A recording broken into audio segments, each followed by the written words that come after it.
everyone, and welcome back to my channel. If you're new here, my name is Elizabeth and I run the blog lifefromtheviola.com, where I share my favorite practice tips, general advice, and tech for musicians. Today I want to share some more of my digital organization. So a couple months ago, maybe in September, I posted a bit about how I organize Notion to kind of do some music teacher planning for my students, how I kind of list out different names of pieces and what concepts are taught in them and kind of where they fall in a list for teaching. So today, to kind of build off of that, I'm going to show you how I organize my digital sheet music, all my PDFs and everything. So there are two main places where I store my digital sheet music. The first one is Forscore, because that is the app that I use to read sheet music. So a lot of music that I have digitally is in there because I'm reading off of it often. The second place is in Google Drive, where I keep backups of every digital piece of sheet music that I own and just lots of scans of music that I've played before, so that I always have access to my fingerings and bowings if I would ever lose the paper sheet music. So I guess we'll start with Forscore because there's a lot less within Forscore to show you. So like I just said, Forscore is where I read all of my digital sheet music. So this is when I'm performing or practicing off of my iPad, or if I'm teaching and following along with a student and I'm reading off of my iPad rather than in a book or off paper sheet music. So I don't organize my sheet music that much in Forscore. What I do is I just go to all scores rather than composers. Here's my composers. I usually fill out the composers, but I guess I don't. I don't usually add in lots of information anymore. I'm trying to be as quick as I can be. So what I like to do is go to all scores, and I remember what I named things in Forscore. So this is all alphabetical, and I know if someone is in the second violin Suzuki book, I can easily find it right away, and I have it right there. So it's very easy for me to find things this way because I just remember what I named them. And I guess if I had a lot more scores in Forscore, that this would be difficult, but it works for me right now. If you want to learn more about organizing in Forscore, you can change the properties so you can rename things. I do that a lot.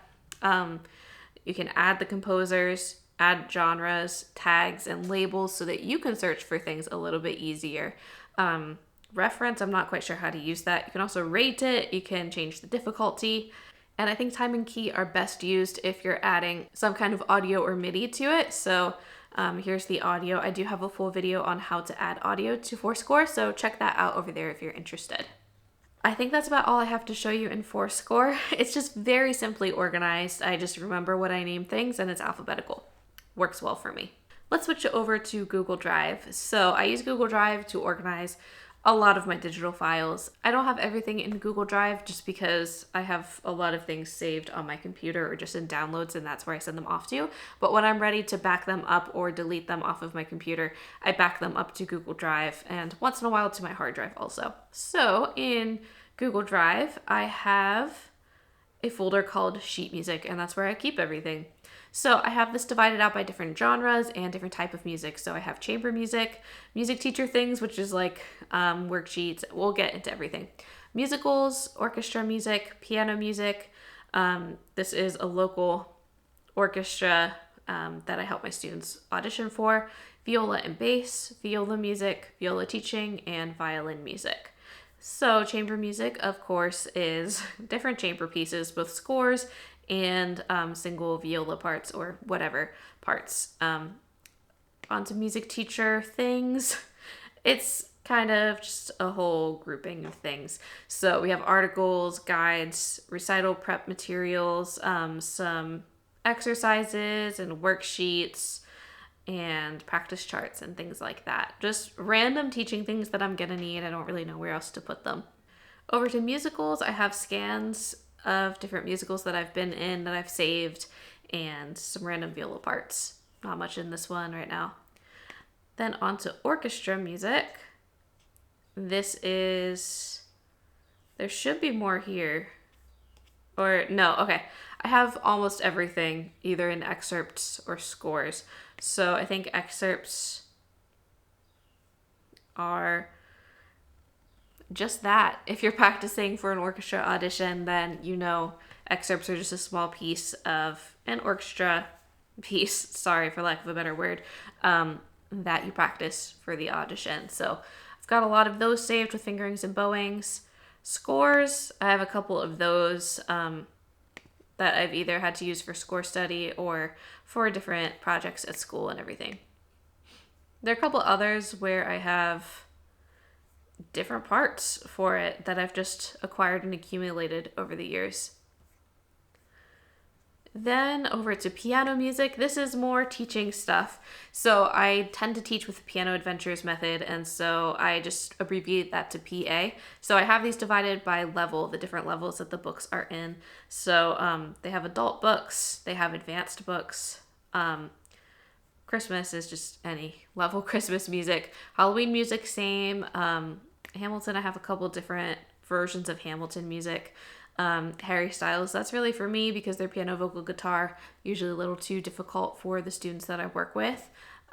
Intermediate is like, doesn't totally fit in with any of the levels, but I might bring it in here or there for a student. And then again, the Piano Adventure stuff. This is sometimes scans from the books that I've had to make and some like supplemental things that go along with that level. Then I have a couple random ones that I should probably divide up into folders, but there's not too many of them, so I haven't gotten around to it yet.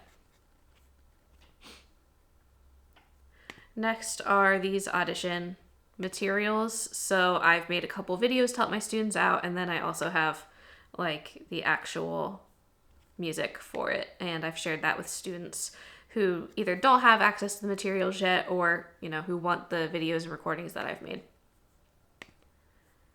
Next up is viola and bass. So if you didn't know, I have a viola and bass duo with my fiance, and here's where I keep all of the music for that and a couple, not our recordings. We have actually a totally separate folder for our recordings. So just things that I've acquired and things that we've created too are in here. Viola music, this is more really advanced level viola music, like stuff that I worked on in college and things like that. Less teaching things, more like my own things. So let's take a look at the Clark folder, for example. Rebecca Clark, she wrote one of my favorite viola sonatas. So I have the scan of my part, all of my markings and everything saved. And then on Facebook, I had found at one point her manuscript for it. So I also have that saved in here. Also, I love how she wrote this Roman numeral 1 with the diagonal lines in it. It looks so pretty. I love seeing manuscripts and seeing their handwriting and how they envisioned things before it was, the piece that we really know today. So lots and lots of difficult things in here that I don't usually share with students, but some that I do, like this exercise that I really like for open strings and double stops, and also just knowing where to put your arm for each string. So I share that with students sometimes, but this is more like for me. Next is viola teaching, which is where I put all of my teaching viola music.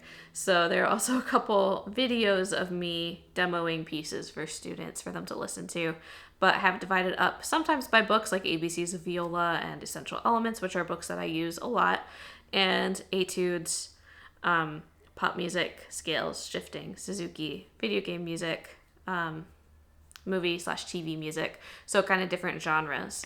I do, for violin and viola, I divide things up more by genres and type of music or types of exercises than the levels, and it just works for me that way because I use a lot of different methods for violin and viola. Sometimes it depends on where the student has come from. If they've had a prior teacher or have learned in school so far, then they might be doing like essential elements, which I don't usually start with students that way, but or if they started with me, I usually use ABCs of violin or viola, or a lot of students will use Suzuki, especially as they get older, and there are a lot of good pieces and techniques taught in those books. So it's a whole different, there are just a lot of different moving parts for violin and viola, so I just organize it a little differently.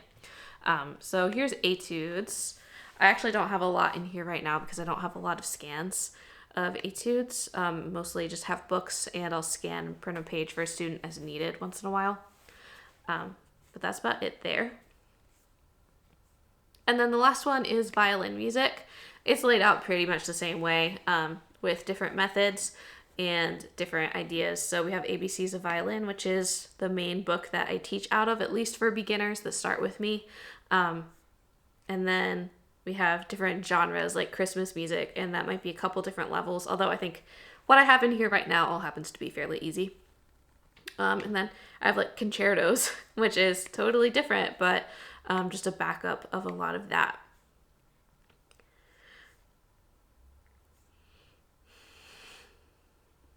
And again, I have like a recording in here.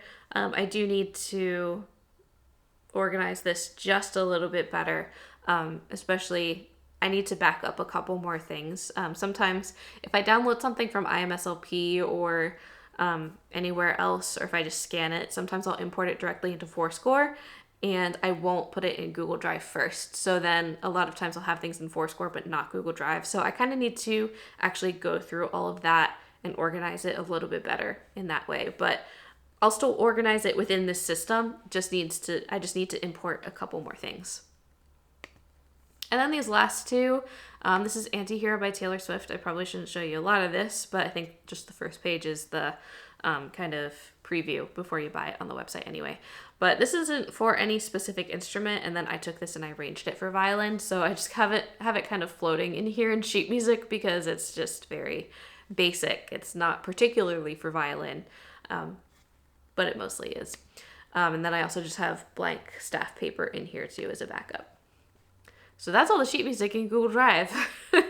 I think my organization method is fairly straightforward. It's what works for me. So if you're looking to start organizing your sheet music digitally, try a couple of things and see what works for you. Try different ways of organizing the sheet music within whatever system you like to use and see what makes the most sense when you're looking for something. So I do have this widget on my iPad home screen that I use a lot for when I'm looking for a piece of music that I don't have in Forscore, but like I need to look off of while a student is playing it. So just click on that and then search in Drive.